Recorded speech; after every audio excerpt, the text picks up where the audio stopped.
Olá, eu sou a professora Vivian Fiore e hoje vamos tratar sobre a condição humana e diversidades das culturas em tempos de globalização.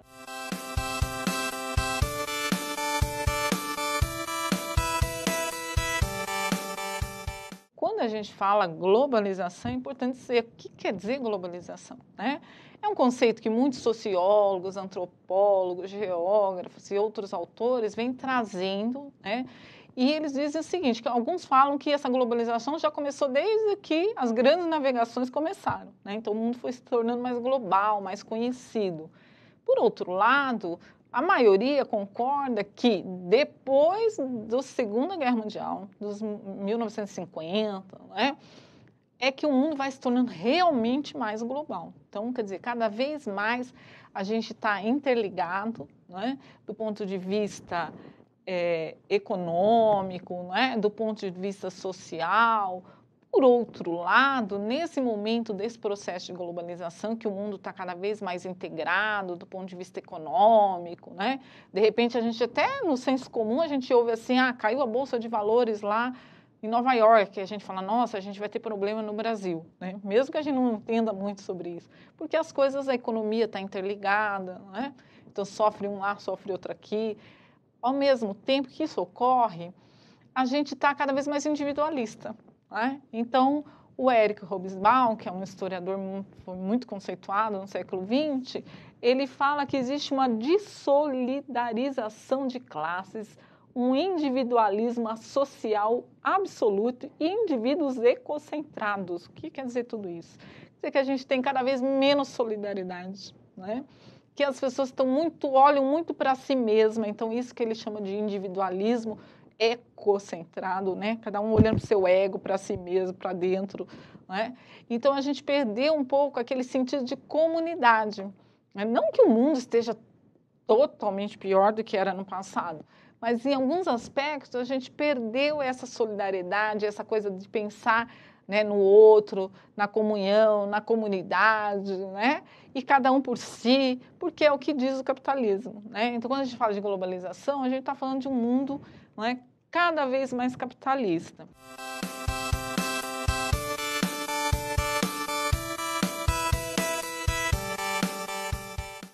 E o Jameson, né, Frederick Jameson, ele vai dizer, então, que a globalização está em todos esses níveis. No nível social, no nível tecnológico, no nível político, no nível cultural, no nível econômico, tudo está integrado. Então, quando, por exemplo, a gente fala que o mundo hoje, as pessoas querem consumir cada vez mais, né? Compram cada vez mais coisas que muitas vezes nem usam. Isso não é economia? Isso é economia. Mas isso é um pouco da questão da sociedade. Isso também é um hábito cultural. Então, tudo está relacionado, né? Então, eu não consigo separar. Quando você fala assim, o mundo de hoje, a gente tem cada vez mais tecnologias avançadas, né? Antigamente, uma pessoa mandava uma mensagem para alguém, demorava 6 meses para chegar na Europa, porque ia de navio. Aí, hoje, vai pela internet, pelo WhatsApp, rapidamente, né? Então, tudo mais rápido, né? O mundo tecnológico fez com que as relações mudassem, as relações sociais mudassem, né? Então, a sociedade muda à medida que a tecnologia muda também. Então, quando a gente fala de globalização, é isso. A globalização, esse processo está unificando o mundo cada vez mais, mas, ao mesmo tempo, né, trazendo mazelas, coisas que também são negativas, né? Então, pegando a ideia do autor, a globalização tecnológica, né? A gente teve uma mudança, uma revolução tecnocientífica muito significativa, né, no século XX, né? Depois dos anos 50 é que a gente começa a ter o que a gente chama hoje de robótica, né? Dos meios de informação, como a questão da informática, da internet, ainda mais recente. Então, todas essas revoluções técnico-científicas, né, alteraram o modo de viver do ser humano. Vem alterando, claro, não é o mundo inteiro que também usa a internet, né? Inclusive, tem o que alguns autores chamam de analfabetos digitais, que desconhecem essas novas tecnologias, não é isso? Então, nem todo mundo está inserido dentro deste mundo tão global assim. Mas aqueles que estão também nem sempre fazem bom uso, né? Então, às vezes, você tem usos da internet que as pessoas fazem para fazer terrorismo, por exemplo, né? A Al-Qaeda, o Estado Islâmico, ele trouxe um monte de pessoas ao favor dele por conta das redes sociais, né? Então, nem sempre o fato de ser rede social e de internet e tudo isso são apenas coisas benéficas, né? Então, essa revolução, ela transformou o modo de trabalho das pessoas, né? O modo de viver, a forma de se relacionar, né? Então, é muito engraçado, às vezes é muito comum você ver nas grandes cidades as pessoas, todo mundo com seu celular, todo mundo um do lado do outro, mas todo mundo sozinho ao mesmo tempo, né? Porque está comunicando com o outro longe, mas quem está ali do lado, ele não se comunica, né? Então, isso que o Hobsbawm critica, né? Ele fala que a gente virou asocial, ou seja, a gente não é mais social, né? Não tem essa relação, né, com as pessoas, às vezes só tem a relação com a máquina, né? Então, perdemos um pouco disso. Ao mesmo tempo, existe uma globalização que também tem uma dimensão política, né? Então, para a globalização, que tem um forte viés econômico, né, das grandes corporações, das grandes empresas, o interesse é que o governo e o Estado seja mínimo. Quando a gente fala Estado mínimo, é no sentido de que eles pregam, né, que o governo não se meta muito na economia, né, que não regulamente muito, né, que o governo atrapalha, põe muitas normas, muitas leis, não é? Quando, na verdade, a gente sabe que se a gente deixar por conta da economia, o mundo também precisa ser regulado, né? Tem que ter o governo, tem que ter o Estado regulando um pouco desses interesses da economia. Então, essa globalização, né, atinge essa questão e isso a gente chama de neoliberalismo. Então, neoliberalismo é uma doutrina, é uma ideologia, não é? Que diz, né, que tudo precisa ser privatizado, que o governo não deveria se meter na economia, que o governo acaba atrapalhando, não é? Essa ideia do Estado mínimo é um discurso neoliberal. Do outro lado, né, tem também, ao mesmo tempo, nesse mundo de hoje, movimentos cada vez mais extremistas, né? É o caso, por exemplo, do Estado Islâmico, são os neonazistas na Europa, né, que são pessoas extremamente preconceituosas, não é? O Estado Islâmico não aceita nada que não seja islâmico e é um islâmico bem especificamente do que eles acreditam, porque não tem a ver com os outros islâmicos, né? Os outros não querem matar todo mundo. Já pega os neonazistas na Europa por conta da chegada de imigrantes, que estão cada vez chegando mais, porque o mundo global é um mundo de muita pobreza, né? Muita riqueza para poucos e muita pobreza para a maioria. Então, esses imigrantes chegam, muitos europeus não aceitam, né? Tem aquele processo que a gente chama de xenofobia, né? São pessoas racistas, não querem outras culturas, né? Então, você começa a ter esses movimentos de extrema-direita, né? Que são movimentos políticos, né? Contra imigrante, né?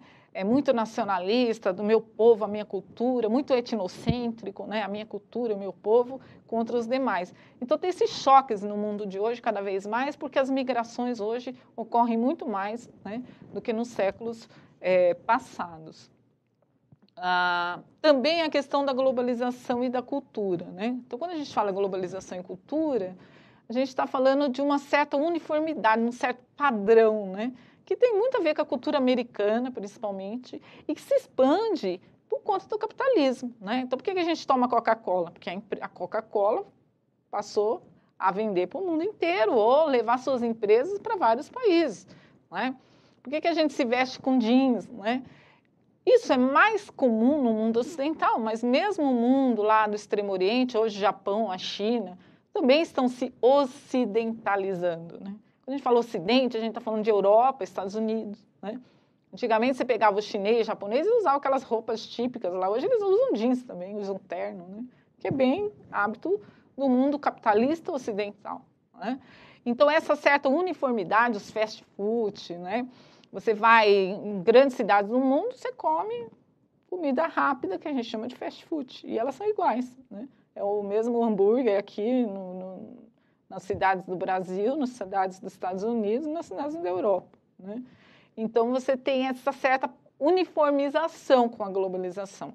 Isso não significa que todo mundo seja igual, que todo mundo seja igual, que tenha mesma hábitos, mesmos costumes, mas cada vez mais, né, o próprio capitalismo está fazendo, né, com que as pessoas tenham hábitos que são cada vez mais parecidos, né? Vide, né, essa questão das comidas chamadas de fast food. E do ponto de vista da globalização e da economia, né, cada vez mais a gente tem grandes empresas, grandes corporações, mega corporações no mundo, né? E cada vez mais pouquíssimas pessoas, né, com muito dinheiro. Existem dados que mostram, por exemplo, que cerca de 10 pessoas no mundo têm a mesma renda, né, dessas mega corporações, como Facebook, né, as grandes empresas, principalmente da informação, tem a mesma renda da metade da população do mundo. Se você pegar metade da população do mundo, tem a mesma renda de 10 pessoas. Então, mostra que há uma concentração enorme, né? E isso também, a gente não pode dizer que isso é economia. Não, isso é cultura, né? Porque a gente passa a achar que tudo isso é normal, né? Que essa vida, que a gente tem que trabalhar, né? Como diz o capitalismo, todo dia muito, né? Sem parar muito para pensar na vida da gente de fato, nas relações que a gente estabelece, né? Então, a gente tem um modo de vida que é um modo de vida não da necessidade física da gente e nem da cultura que a gente tinha no passado, mas da cultura capitalista. Isso também é cultura, né? Então, a cultura não é só a religião, as crenças, né? O jeito de falar, né? A cultura é um modo de vida, né? E a gente vive hoje num mundo muito capitalista, né? E isso influencia todo o nosso jeito de ser, né? O nosso jeito de vestir, o nosso jeito de consumir, né? Como diz um geógrafo, Milton Santos, né? A gente deixou de ser cidadão para ser consumidor, né? Ou como diz o Erich Fromm, né?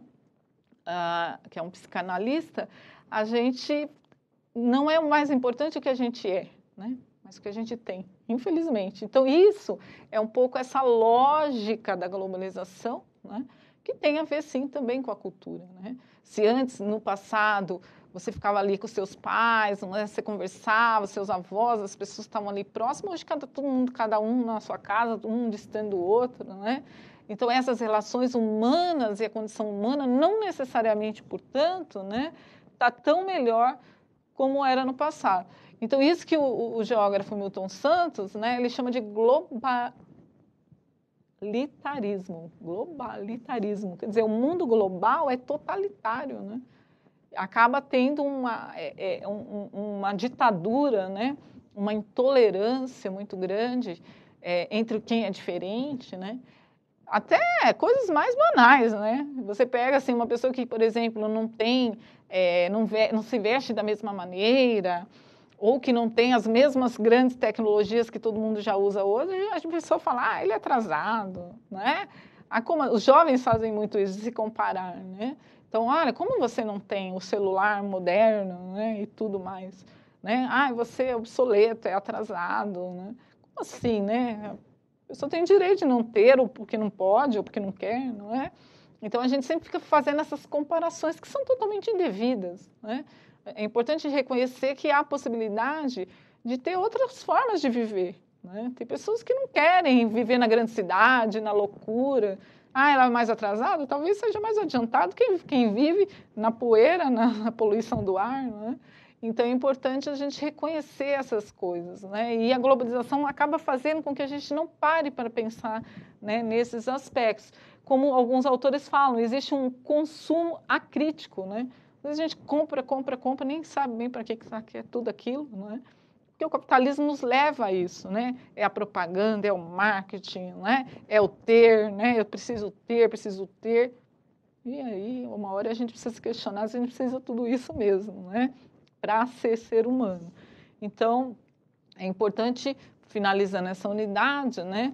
Perceber que o processo de globalização, né? Tem tornado o mundo ainda mais desigual, né? Não que o mundo seja muito pior do que no passado, né?